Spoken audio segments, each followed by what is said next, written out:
सभी का एक बार फिर से नेक्सस एकेडमी के यूट्यूब चैनल पर। आज वाली क्लास में अपन, जैसा कि आपने पुरानी वाली वीडियो देखी होगी जिसके अंदर अपन इकोनॉमिक सर्वे पढ़ रहे थे, तो आज वाली वीडियो के अंतर्गत अपन इकोनॉमिक सर्वे का थर्ड पार्ट पढ़ने वाले हैं, यानी कि चैप्टर 3 का फर्स्ट सेकंड तो अपन पिछली वाली वीडियो में पढ़ चुके थे। आज अपन पढ़ने वाले हैं थर्ड नंबर पार्ट, डन है। तो चैप्टर थर्ड जब अपन पढ़ रहे थे उसमें फर्स्ट और सेकंड वाले पार्ट में अपन जो ग्रामीण विकास के लिए केंद्र सरकार योजना चला रही थी वो हमने फर्स्ट पार्ट में पढ़ा था, जबकि सेकंड पार्ट में हमने पढ़ा था राज्य सरकार के द्वारा जो वित्त पोषित योजनाएं हैं उनको अपन ने सेकंड पार्ट में पढ़ा था। और जबकि आज थर्ड पार्ट में अपन को पढ़ना है पंचायती राज।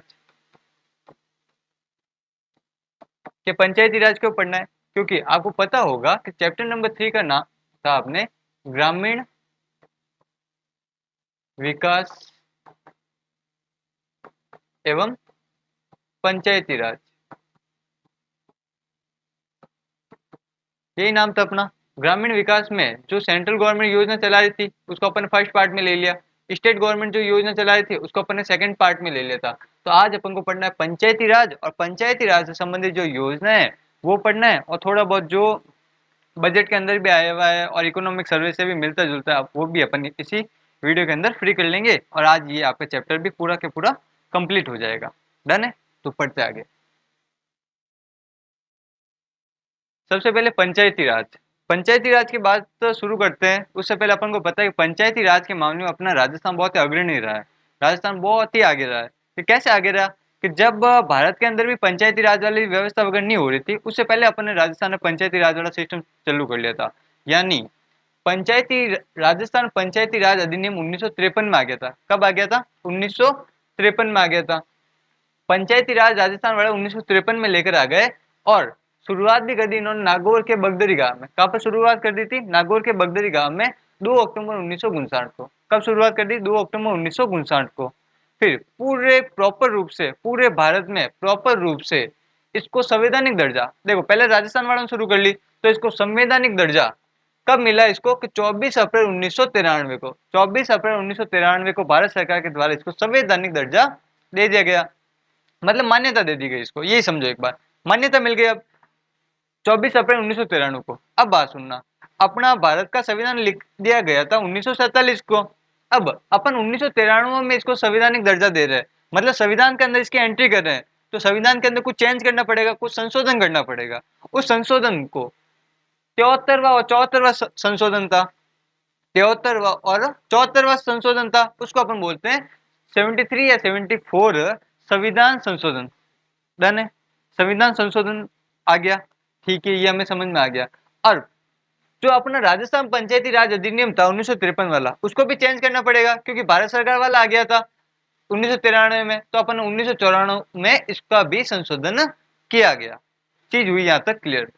कहां से शुरुआत हुई थी राजस्थान में? अब बताना। नागौर के बगदरी गांव से इसकी शुरुआत हुई थी। कब शुरुआत हुई थी? 2 अक्टूबर 1959 को शुरुआत हुई थी। चीज हुई यहाँ तक क्लियर? अब राजस्थान में वर्तमान टाइम में 33 जिला परिषद है। आप बोलेंगे बिल्कुल कि राजस्थान में वर्तमान के टाइम में 33 जिले, तो प्रत्येक जिले में एक जिला परिषद होती है, तो 33 जिला परिषद हो गया। अब जिलों के अंदर आपके पंचायत समिति होती है, ये चीज अपन को क्लियर है। जिलों के अंदर आपकी क्या होती है? पंचायत समितियां होती है। ये लो, तो राजस्थान के अंदर कितनी पंचायत समिति है? 355 पंचायत समिति आपके राजस्थान में। और वही पंचायत समितियों के अंदर, मतलब एक पंचायत समिति के अंदर बहुत सारे गांव होते हैं, ऐसे ही ऐसे 355 पंचायत समितियों के अंदर कुल आपके 11,267 ग्राम पंचायत अपने राजस्थान में है। चीज क्लियर हुई? वर्तमान 33 जिला परिषद, 355 पंचायत समिति, 11,267 ग्राम पंचायत है। ठीक है। अब एक्चुअल में सबसे पहले इकोनॉमिक सर्वे को अपन को पढ़ना अच्छे तरीके से, उसके साथ में अपन को डाटा भी कुछ याद भी रखना और कुछ चीजें अपन को छोड़नी भी है। तो ये सारा डाटा आपको याद रखना एक बार के लिए कंपलसरी है, क्योंकि एग्जाम में ये डाटा पूछा जाता है। आगे चलते थोड़ा। अब पंचायती राज संस्था बनाने से कुछ नहीं होगा, उनको पैसा भी देना पड़ेगा, उनको अनुदान भी देना पड़ेगा। अनुदान के लिए इन्होंने शुरू किया कि केंद्र वाले पंचायत कर रहे थे पैसा लाओ, केंद्र वालों ने बोला कि जो हम पैसा कमा रहे हैं उसमें से 41% हम पंचायती राज को दे देंगे या स्थानीय सरकार को हम दे देंगे। मतलब कि ये केंद्र वाले 41% पैसा राज्य को दे रहे हैं। किसके लिए दे रहे हैं? पंचायती राज के लिए दे रहे हैं। 41 प्लस 1% एक्स्ट्रा दे रहे हैं। अब मन में आ रहा है कि यार 42% लिख देते डायरेक्ट, 41% प्लस 1 क्यों लिखा? 1% लिखा हुआ था आपके जम्मू कश्मीर के लिए, एडिशनल लिखा हुआ था, ठीक है, जो अभी वर्तमान के समय में शामिल हो चुका है। अब पैसा दे रहा है, कौन देगा पैसा? आप बोलेंगे वो कोई अकाउंटेंट बैठा होगा, उसका पैसे देने वाला बैठा होगा भारत सरकार में, वो दे रहा होगा। अब भारत सरकार में पैसा देने वाला कौन है? आपके वित्त आयोग। कौन है आपके? वित्त आयोग। कि भारत सरकार के अंदर कौन सा वित्त आयोग चल रहा है? 15वां वित्त आयोग चल रहा है। कौन सा वित्त आयोग चल रहा है? 15वां वित्त आयोग चल रहा है। आगे, अब राज्य वाले बोलते हैं कि हमारे पास में जो पैसा आएगा उसका 6.75%, कितना? 6.75% हम स्थानीय सरकार को दे देंगे। किसको दे देंगे? स्थानीय सरकार को दे देंगे। चीज हुई क्लियर? अब स्थानीय सरकार को ऐसे कैसे? कौन दे रहा है? कि राजस्थान का वित्त आयोग, राजस्थान का छठा वित्त आयोग दे रहा है। चीज हुई क्लियर? अब केंद्र राज्य हो गया, राज्य स्थानीय सरकार को दे रहा है। स्थानीय सरकार की जब बात आती है, कुछ लोग देखो, सिंपल चीज है, कुछ लोग शहर में रहते हैं, कुछ लोग गांव में रहते हैं। शहर में अपनी क्या होती है? नगर निगम होता है, नगर परिषद होता है, या नगर पालिका समथिंग कुछ ना कुछ ऐसा होता है, ठीक है। ऐसे कैसे गांव में क्या होगी कि गांव में ग्राम पंचायत हो सकती है, पंचायत समिति हो सकती है, या जिला परिषद समथिंग ऐसा कुछ ना कुछ चीज होगी। चीज क्लियर? ठीक है। अब जो स्थानीय सरकार है, इसको पैसा मिल गया। अब ये क्या कर रहा है कि स्थानीय सरकार बोलते हैं कि मैं दो प्रकार की होती हूँ, कि एक तो पंचायती राज में हो रहा हूँ और एक शहरी निकाय हो रहा है। एक तो पंचायती राज और एक शहरी निकाय। स्थानीय सरकार ये जो पैसा मिल रहा है, ये जो पैसा मिल रहा है, ये जो पैसा मिल रहा है, इस वाले पैसे को 75.10% तो पंचायती राज को दे देती है। कितना? 75.10% तो पंचायती राज को, और थोड़ा पैसा 24.90% पैसा किसको दे देती है? शहरी निकाय को दे देती है। चीज हुई क्लियर? अब पंचायती राज, जो इसके पास में 75.10% पैसा आ रहा है, 75.10 पैसा आ रहा है, उसको क्या कर रहा है ये कि 75% ग्राम पंचायत को दे दिया, 20% पंचायत समिति को दे दिया, और 5% जिला परिषद को दे दिया। ये खर्च करो मौज करो, ठीक है। लोगों का मजा आ गया, अब तो खर्च करो मौज करो वाले। मोदी जी का नहीं, अशोक जी का नहीं, तो क्या क्या करना है आपको कि 55% के जो आपको पैसा मिल रहा है उसका 55% मूलभूत विकास कार्य करो। कि जो आपको 55% पैसा मिल रहा है उसका कोई विकास काम करो, जनता का हित में काम करो। लोगों का ठीक है। 40% पैसा राष्ट्रीय और राज्य की जो प्राथमिकता है उसमें खर्च कीजिए, और 5% पैसा कोई भी अन्य कार्यक्रम के लिए आप खर्च कर सकते हैं। ठीक समझ में आई? यही था आपके पंचायती राज, जो कि आपके इकोनॉमिक सर्वे के अंदर उल्लेखित था। डन, आगे चलते हैं। अब अगले में अपन को क्या पढ़नी है? पंचायती राज से संबंधित जो योजनाएं वगैरह हैं उनको भी अभी फ्री कर लेते हैं। छोटा सा है ये, देख लो। स्वच्छ भारत मिशन ग्रामीण, ग्रामीण क्षेत्र में जो स्वच्छ भारत मिशन चल रहा है, सवाल आएगा स्वच्छ भारत मिशन ग्रामीण किसके द्वारा चलाया जा रहा है? बोलना जल शक्ति मंत्रालय के द्वारा चलाया जा रहा है। कब से चलाया जा रहा है? बोलना 2 अक्टूबर 2014 से चलाया जा रहा है। स्वच्छ भारत मिशन ग्रामीण 2 अक्टूबर 2014 जल शक्ति मंत्रालय के द्वारा चलाया जा रहा है। कब से? अब कब से? 2 अक्टूबर 2014 से। कौन चला रहा है? जल शक्ति मंत्रालय। अब बात सुनना, 31 मार्च 2018 को, 31 मार्च 2018 को राजस्थान को ओडीएफ घोषित कर लिया गया, खुले में शौच मुक्त। ओडीएफ घोषित का मतलब क्या हो गया आपके? अरे देखो ना, आरजे राजस्थान ओडीएफ घोषित हो गया, मतलब कि खुले में शौच मुक्त। राजस्थान में अब कोई भी खुले में शौच नहीं जाता, ऐसा इनका मानना है। 31 मार्च 2018 को राजस्थान को ओडीएफ घोषित कर लिया गया। आगे चलते हैं। अब जब पहला चरण आया था 2014 से लेकर 2019 तक, जब पहला चरण आया था, फेज फर्स्ट आया था, उस फेज फर्स्ट में 2014 से 2019 चल गया। जब फेज खत्म हो गया, मतलब कि पहला चरण खत्म हो गया, तो इन्होंने लाया दूसरा चरण। दूसरा चरण कब से चल रहा है? कि 2022 20-21 से, 2020-21 से, नेक्स्ट अगले साल से 5 वर्षों के लिए इसको चालू किया गया। अब इसके अंदर इन्होंने रखे 3 घटक रखे। कितने रखे? 3 घटक रखे। 3 घटक कौन कौन से? ये बोले व्यक्तिगत शौचालय बनवाओ पहले। अब व्यक्तिगत शौचालय के जो बीपीएल और एपीएल कैटेगरी में आता है, जो बीपीएल और एपीएल कैटेगरी में आता है, उसको हम 12,000 रुपए दे देंगे। कितने दे देंगे? उसको हम 12,000 रुपए दे देंगे। और भाई घर पे शौचालय बनवाओ। एपीएल और बीपीएल परिवार वालों को क्या बोल दिया? 12,000 रुपए ले जाओ, घर पे शौचालय बनवाओ। जबकि सामुदायिक स्वच्छता केंद्र, सामुदायिक स्वच्छता केंद्र के लोगों को खुले में शौच जाने से रोकने के लिए ग्राम पंचायत द्वारा एक सामुदायिक स्वच्छता केंद्र बना दो। कितने रुपए देंगे आपको? 3 लाख रुपए। मतलब कि ग्राम पंचायत 3 लाख रुपए खर्च कर कर आपके लिए क्या बना देगा, सामुदायिक स्वच्छता केंद्र बना देगा। अगला, ठोस एवं तरल कचरा प्रबंधन करो। गाँव वालों, ठोस एवं तरल कचरा प्रबंधन भी कीजिए, जिससे गांव और भी साफ सुथरा रहेगा और अच्छा रहेगा। स्वच्छ भारत मिशन कंप्लीट हुआ। आगे चलते हैं। अगला आता है पंचायत पुरस्कार, 2010-11 से दिया जा रहा है। पंचायत पुरस्कार पंचायत स्तर पर दिया जाएगा। अब पंचायत स्तर पर मन में ला देना, पंचायत स्तर पर मतलब जिला वो परिषद, पंचायत समिति, ग्राम पंचायत, तीन चीजें, इन तीनों में से देना है अपन को। ठीक है, पहला पुरस्कार है आपके दीनदयाल उपाध्याय पुरस्कार। कौन सा है? दीनदयाल उपाध्याय पुरस्कार। कब दिया जाता है? कि प्रत्येक वर्ष में दिया जाता है। कि प्रत्येक वर्ष में दिया जाता है, बाकी कब दिया जाता है? बोलते हैं 24 अप्रैल को दिया जाता है। कब दिया जाता है? 24 अप्रैल को। कि 24 अप्रैल को ही क्यों दिया जाता है? क्योंकि इस दिन होता है आपके राष्ट्रीय पंचायत दिवस। 24 अप्रैल को राष्ट्रीय पंचायत दिवस मनाते हो, इस दिन आपको ये सारे पुरस्कार मिलते हैं, दीनदयाल उपाध्याय पुरस्कार, नानाजी देशमुख बाल हितैषी ग्राम पंचायत वगैरह। ठीक है, दीनदयाल उपाध्याय पुरस्कार प्रत्येक वर्ष मिलता है। कब मिलता है? कि 24 अप्रैल को मिलता है। एक जिला परिषद को मिलता है। ठीक है, पूरे राजस्थान में जो 33 जिला परिषद है उसमें से एक जिला परिषद को मिल गया, 2 पंचायत समितियों को मिलता है और 5 ग्राम पंचायतों को दीनदयाल उपाध्याय पुरस्कार से सम्मानित किया जाता है। डन। अगला जो अगला पुरस्कार है नानाजी देशमुख पुरस्कार। कौन सा है? नानाजी देशमुख पुरस्कार। इस पुरस्कार के अंतर्गत एक ग्राम पंचायत को 10 लाख रुपए दिए जाएंगे। एक ग्राम पंचायत को सर्वश्रेष्ठ कार्य के लिए कितने रुपए दिए जाएंगे? 10 लाख रुपए की प्रोत्साहन राशि दी जाएगी। वही अगला बाल हितैषी पुरस्कार। कौन सा? बाल हितैषी पुरस्कार। इसके अंतर्गत 5 लाख रुपए एक ग्राम पंचायत को दिए जाएंगे, प्रोत्साहन के रूप में 5 लाख रुपए एक ग्राम पंचायत को दिए जाएंगे। अगला ग्राम पंचायत विकास योजना पुरस्कार।